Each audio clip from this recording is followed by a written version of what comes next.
এখন অনেক মানুষ ওই মদিনার দেশে গিয়ে মক্কার দেশে গিয়ে মারা গেল, তাদের অবস্থাটা কেমন হবে? তাদের সম্পর্কে আল্লাহ রাসূল ১৫০০ বছর আগে বর্ণনা করে গিয়েছেন।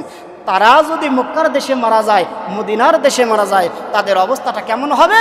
আল্লাহর নবী বলছেন, মা তাফি আহাদিল হারামাইন বুইসা ইয়াউমাল কিয়ামাতি মিনাল আমিনিন।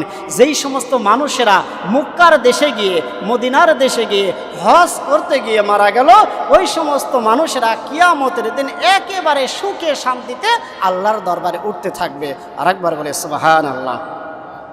যে হাসরের ময়দানে প্রত্যেকটা মানুষ থাকবে উলঙ্গ, নবী রাসূলগণ থাকবে উলঙ্গ, হাফেজ বলেন, কারি বলেন, মাওলানা বলেন, মুফতি বলেন, প্রত্যেকটা মানুষ থাকবে উলঙ্গ, কারো দেহের মধ্যে কোনো পোশাক থাকবে না। কিন্তু সেই কঠিন সময়ে আল্লাহ রাসূল বলছেন, মাম্মা তাফি আহাদিল হারামাইন বুইসা ইয়াউমাল কিয়ামাতি মিনাল আমিনিন।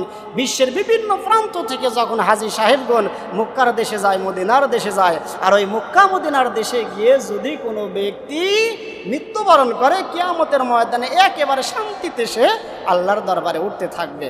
আর একবার বলি সুবহানাল্লাহ। তাহলে সেই মক্কার দেশে যাবার জন্য আমাদের সবার এইখানে যারা উপস্থিত হয়েছে, অনেকেই গিয়েছেন আর অনেকেই তো যাইতে পারি নাই।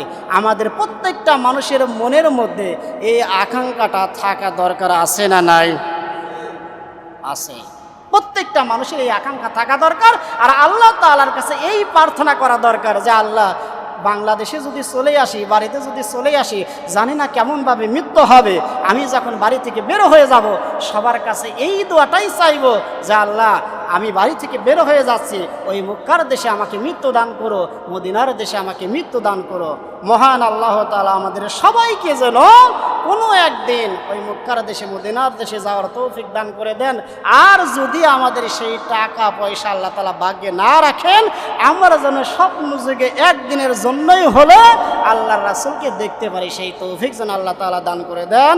সকলে বলি আমিন।